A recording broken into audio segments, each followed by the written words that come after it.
Dear students, welcome to week 2, wherein we are talking about export incentives structure. Today, we are going to discuss lecture 2, which is titled as Export Promotion Schemes in India.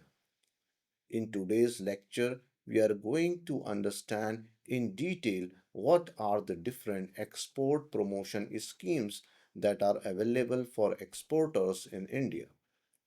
Let us begin the journey.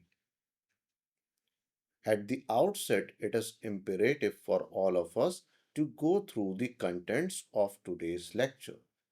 We will be first of all giving a brief introduction of the topic, followed by policy framework and objectives. After that, we will focus our understanding on institutional support and structure, followed by promotion schemes. We will also try to understand the role of export promotion councils as well as challenges and World Trade Organization compliance. And finally, we will conclude our discussion.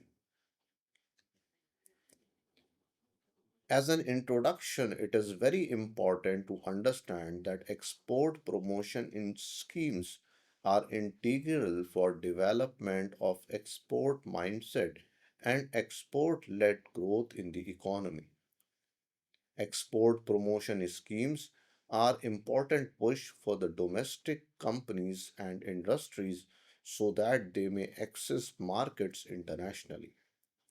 Thus, export promotion export promotion schemes are a strategic policy instrument designed to enhance export competitiveness. As it is known and understood that export competitiveness of an economy is an asset for the economy and its people. Thus, improving and increasing export competitiveness is an important objective of the trade and economic policy of any country. Export promotion strategies accentuate this particular objective of increasing or developing the export competitiveness of the economy. These export promotion schemes aim to reduce the cost of manufacturing. They also ease procedural barriers and boost global market access.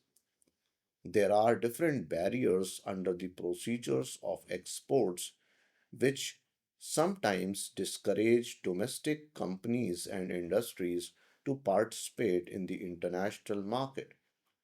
With the help of export promotion schemes, these barriers are minimized and assistance is provided to the exporters. In addition to it, in order to boost the global market access for the domestic companies and industries, export promotion schemes provide a platform through which exporters, particularly exporters belonging to small and medium enterprise, feel privileged and enthusiastic about entering the different international markets. Export promotion schemes are also part and parcel of India's trade policy. As India's trade policy has evolved over a period of time and it includes both fiscal and non-fiscal support mechanism for exporters, these export promotion schemes form part of both fiscal and non-fiscal measures. There are different policy frameworks and objectives of these export promotion schemes. These export promotion schemes are guided by foreign trade policy. Foreign trade policy is the regulations, rules, and procedures that are formulated by the Government of India with respect to trade facilitation and increasing the export mechanism of the Indian exporters. Foreign trade policy is updated as and when required, and generally, whenever a reform is required, the foreign trade policy is develop, and improve with such reforms. Foreign trade policy document is an important document of any economy with the help of which exporters can understand and learn the nuances of rules and regulations related to exports. Generally, the foreign trade policy of any country is aligned with the multilateral organizations such as World Trade Organization, World Intellectual Property Organization, etc. If we talk about India, India's foreign trade policy is always aligned with World Trade Organization because India is a member and signatory to GATT agreement. The key objectives of export promotion schemes can be easily understood under the foreign policy as well as the issues that arise with the export promotion schemes. The key objectives are number one, to enhance export capacity and competitiveness. It is a well known fact that if exporting industries are to be made competitive, it is very important that assistance should be provided by the government.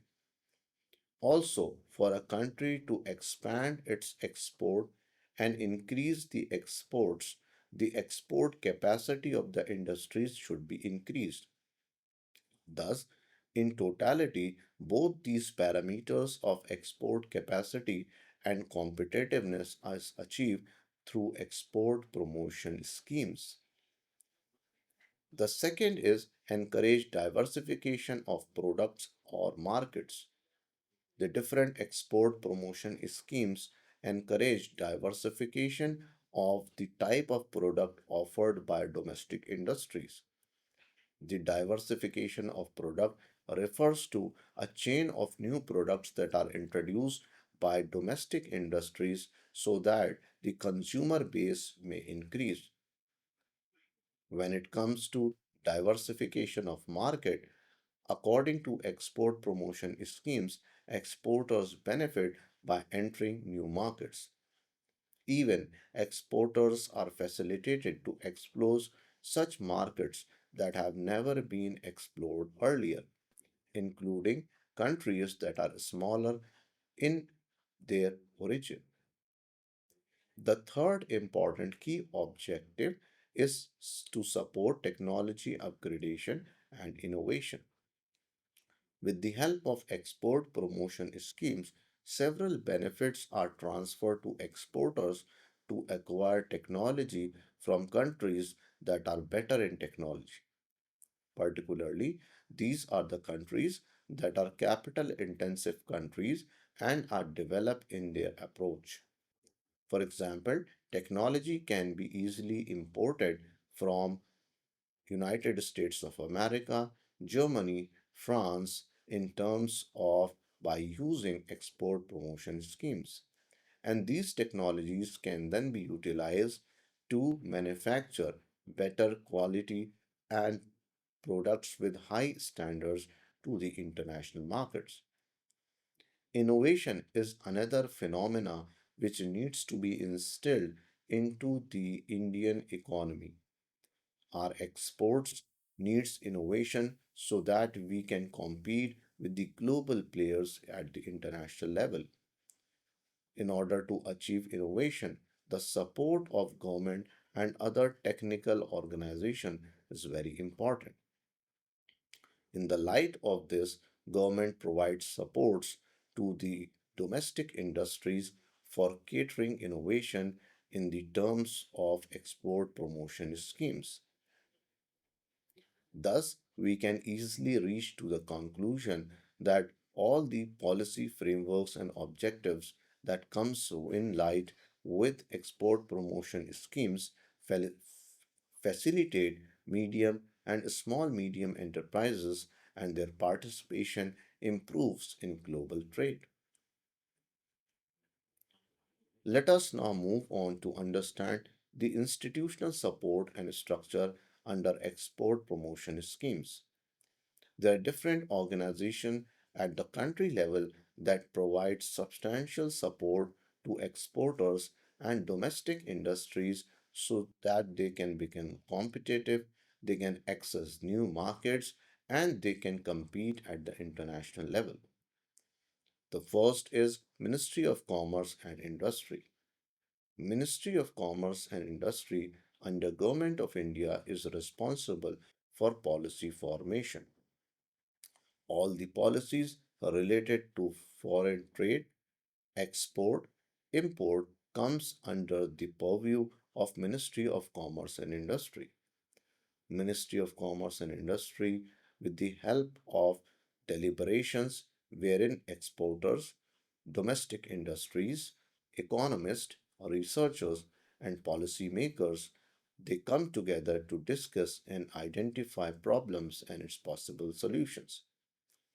Upon these deliberations, they come up and finalize certain policies which are implemented in the international trade which is originating from India. The Ministry of Commerce and Industry facilitates all the queries and grievances of exporters as well with respect to changes in policy documents. The second institutional support is provided by DGFT, that is, Directorate General of Foreign Trade. This organization is also belongs to Government of India and its role is an implementation of foreign trade policy and incentive schemes. Most of the export promotion schemes are incentive based and they are monitored and their policy and their regulations are decided by DGFT. DGFT plays an integral role with its contribution in foreign trade policy because foreign trade policy acts as the blue book or the main document for exporters to be able to compete at the international market. The third important institutional support comes from EPCs and commodity boards. EPCs are the export promotion councils. They also facilitate the problems of the exporters and try to solve those problems. They provide sector specific promotion strategies.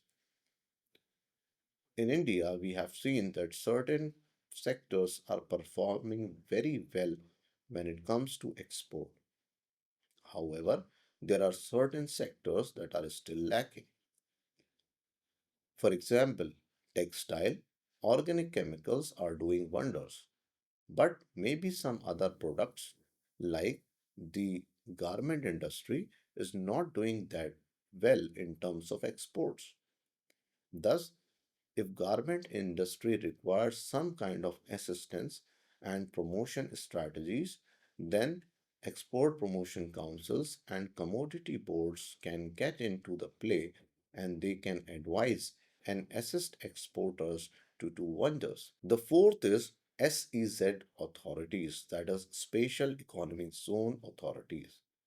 Dear students, earlier we had discussed about the importance of special economic zones, and special economic zones are managed by certain authorities that may be different from one state to another state in India. Their role is to facilitate infrastructure and incentives. In any state where a special economic zone is there, the exporters can immensely benefit from the infrastructure facilities and incentives that come in terms of tax holidays, etc., to boost their exports. Thus, exporters get a lot of benefit and motivation to do wonders in the international market. The fifth and the final one is Exim Ban and ECGC. Exim Bank is the Export Import Bank and ECGC is the Credit Facilitating Agency. Both these bodies provide financial and risk support to the exporters. Risk and an important phenomena in terms of international trade as well as exposures. Now, in order to manage both the things, exporters are not that much technically sound.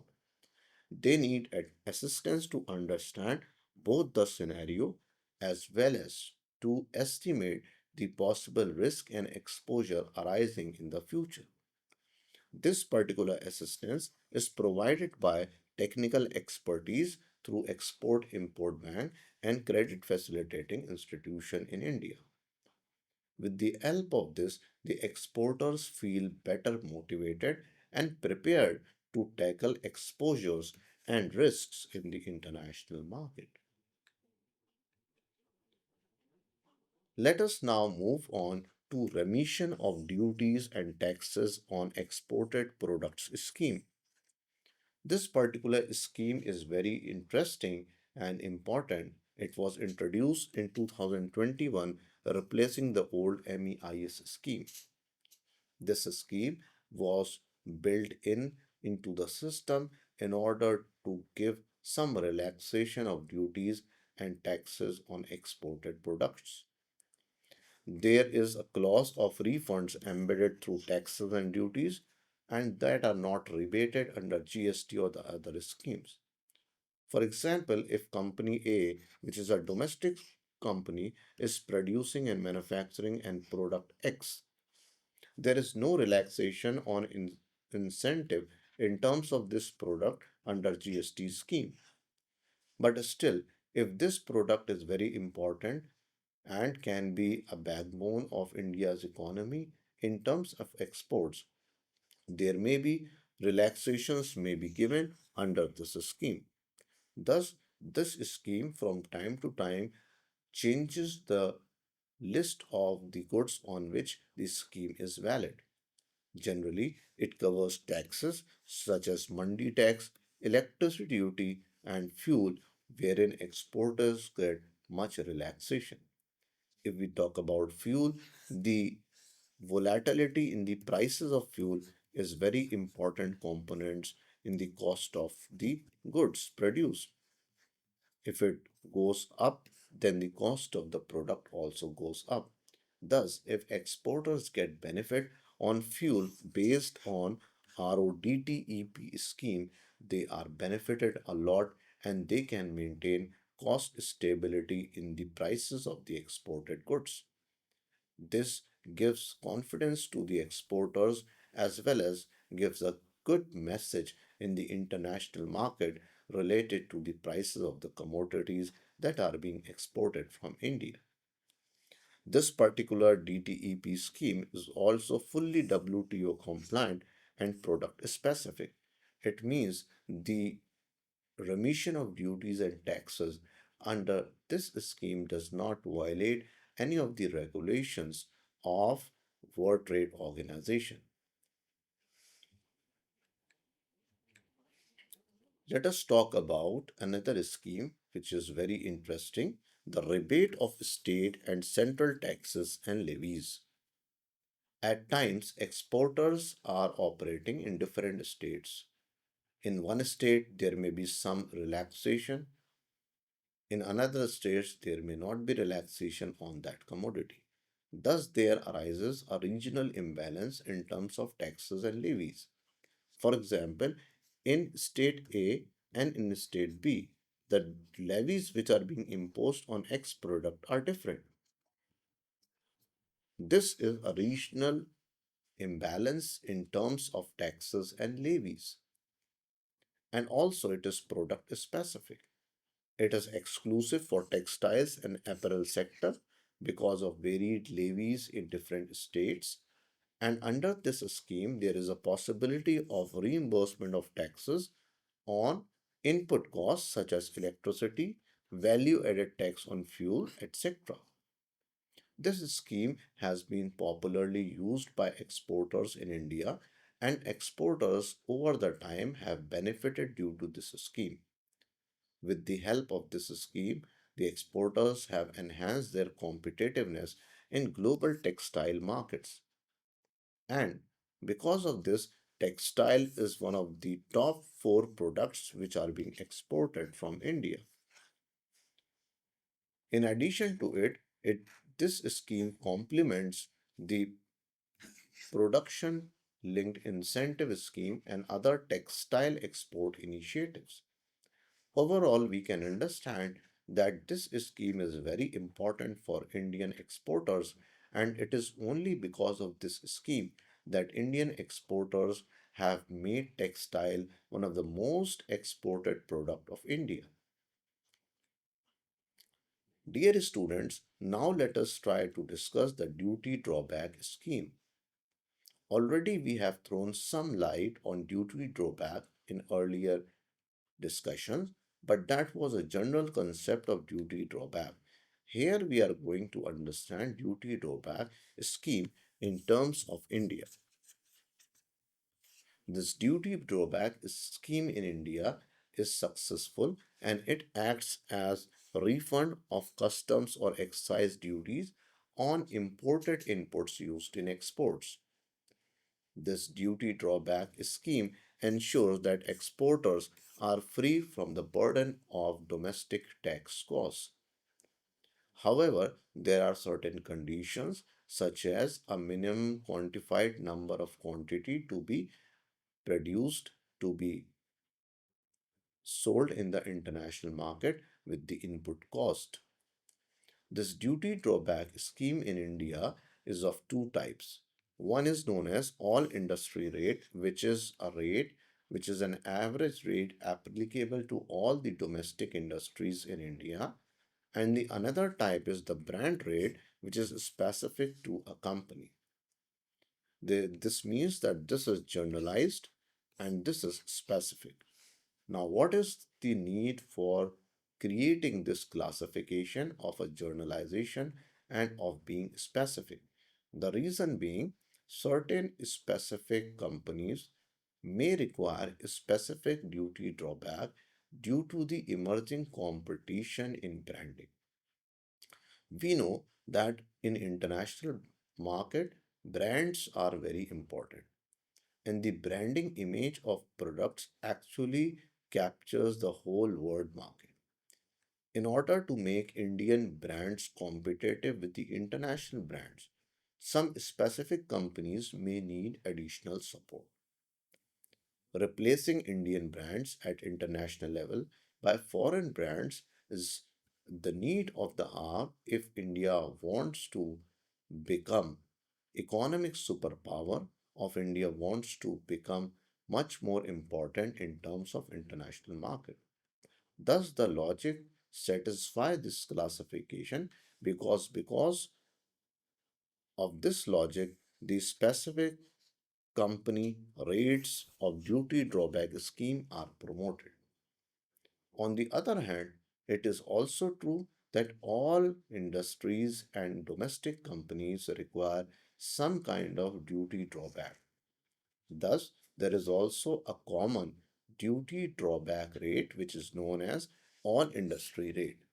So, even if a company is not a branded company, even if a domestic industry has not yet created a brand, even then they will get the benefit of duty drawback scheme which will be equivalent to the all industry rate which is a journalized rate. Duty drawback scheme is simple and widely used by medium and small medium enterprises exporters. It is very important and it has been used since long in Indian economic system and it has multiplied the exports of India. Dear students, let us now focus on another particular such scheme which is Advanced Authorization Scheme. Under this scheme, duty-free import of raw materials are required for export production. The exporters in India sometimes use the raw materials that they have to import from other countries. For example, if a company is importing raw materials from China, then the duty which has to be given on that import can be reduced to zero. But this will come under advanced authorization scheme.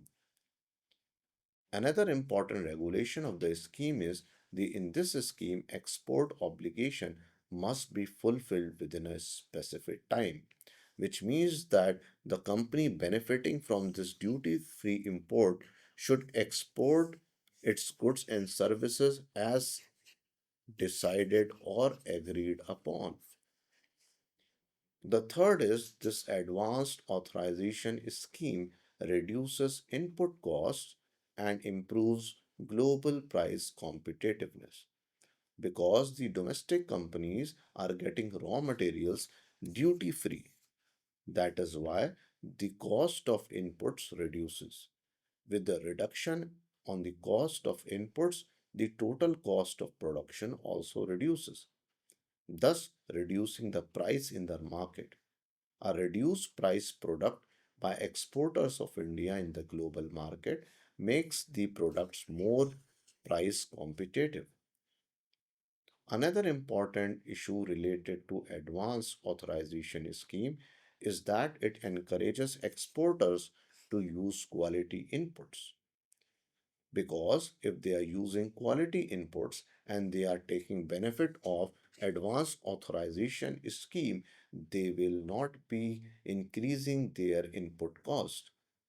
The input cost will remain same, and which will not affect the total cost of production, thus giving an opportunity to Indian exporters to use the same good quality material again and again. Finally, this scheme is particularly beneficial for sectors with high important content. All those domestic industries and companies that require raw materials that are of high quality and not available in India generally uses this advanced authorization scheme. Let us now focus on the EPCG, that is Export Promotion Capital Goods Scheme. This scheme is also very important and has been a groundbreaking scheme in Indian exporting scenario. This scheme allows import of capital goods at zero or concessional duty.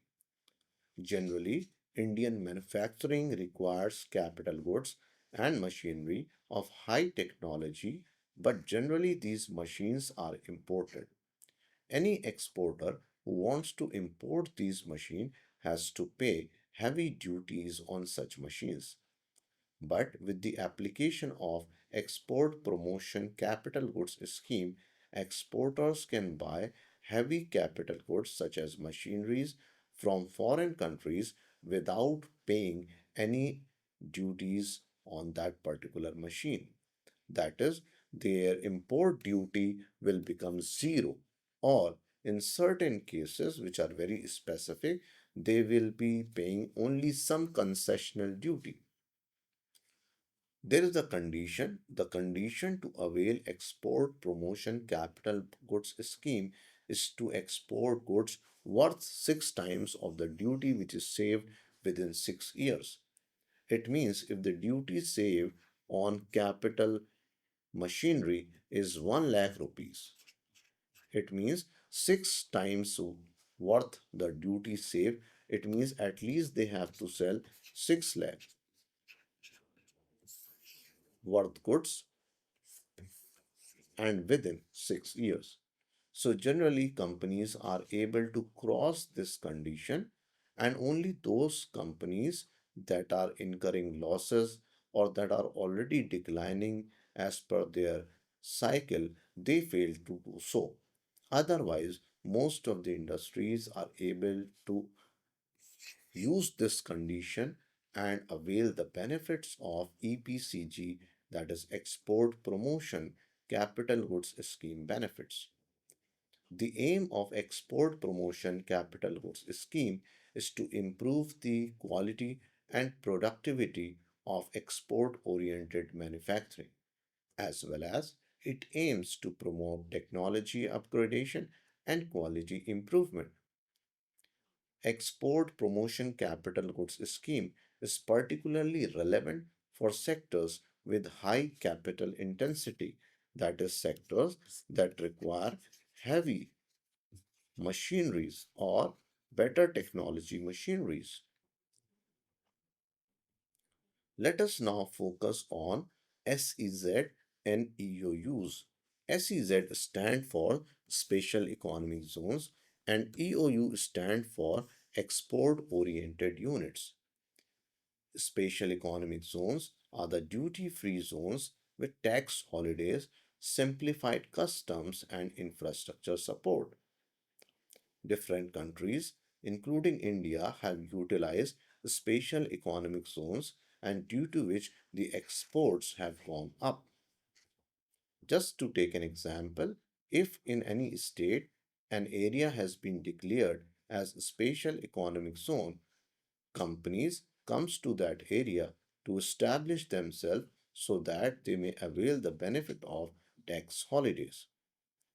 On the other hand, export oriented units are the units that are dedicated entirely to exports, while special economic zones can supply goods domestically as well as they can export. The export oriented units are only meant for exports. These export oriented units promote large scale export hubs and attract foreign direct investments. The firms that are located in special economic zones benefit from streamlined customs and trade facilitation measures. In addition to this, they contribute significantly to India's merchandise and services exports. The next is free trade warehousing zones. These free trade warehousing zones offer duty free warehousing, storage, and re export facilities. They enable companies to consolidate, package, and distribute goods globally.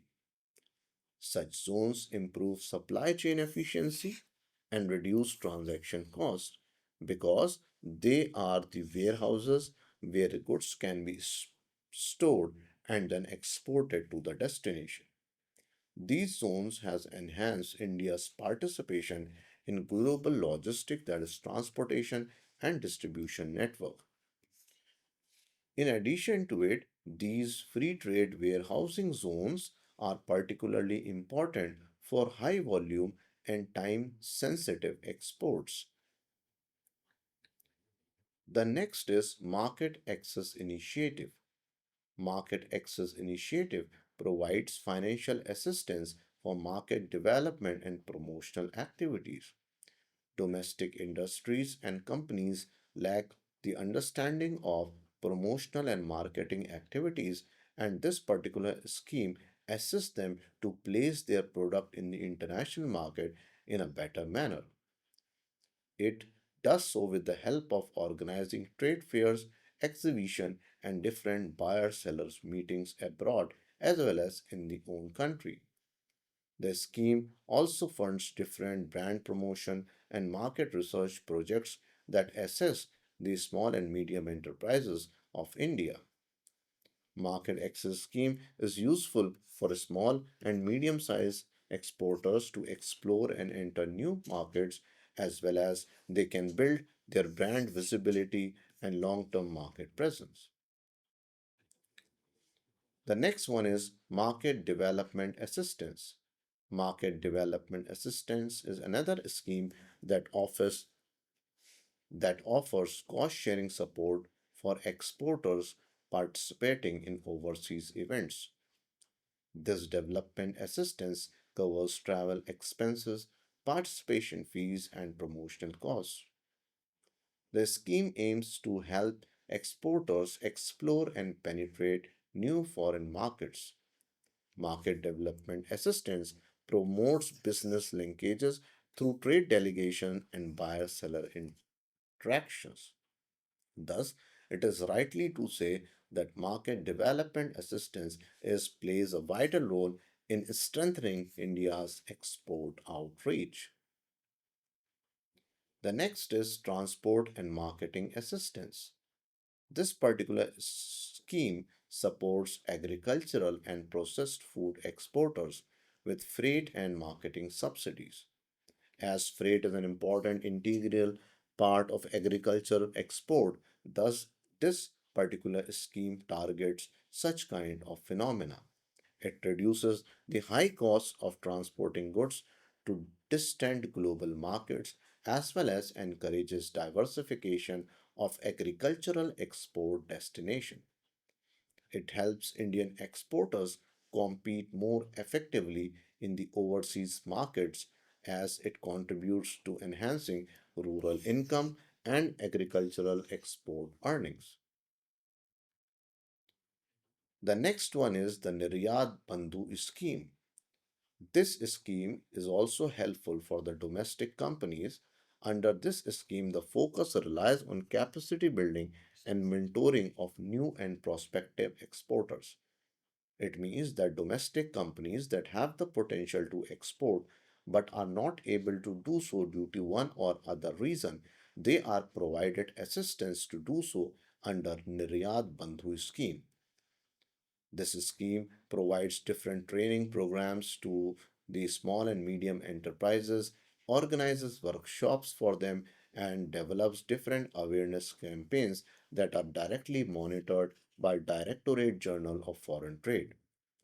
The goal or objective of this scheme is to create an export oriented entrepreneurial ecosystem in the country. It provides practical guidance related to documentation, procedures, and marketing entry. Thus, we can easily say that Niryat Bandhu scheme fosters a culture of export-led growth among Indian enterprises that have the potential to export goods and services in the rest of the world. Let us now try to focus on the role of Export Promotion Councils (EPC). Export promotion councils are organizations in India that promote exporters and their export products in the international market. They are targeting 30 plus specific sector products, and there are different other councils that assess the Export Promotion Council.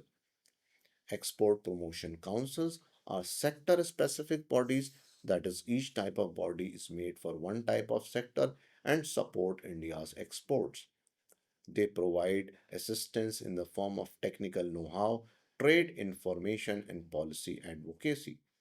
Not only this, they are also responsible for organizing different trade fairs, buyer seller meets, and other promotional events for Indian exporters. In a nutshell, these export promotion councils bridge industry and government gap to enhance export competitiveness of India. Let us now focus on the challenges and World Trade Organization compliance. The export promotion different schemes needs to be complied with World Trade Organization. They should ensure that export incentives should comply with evolving World Trade Organization rules and that these remains constant policy. There should be transition from subsidy based scheme to World Trade Organization compliant models and they demand strategic reform. There should be frequent policy updates that create adaptation challenges for exporters, especially for medium and small medium enterprises. One of the another challenge is to balance domestic competitiveness with international obligations, as it requires careful calibration.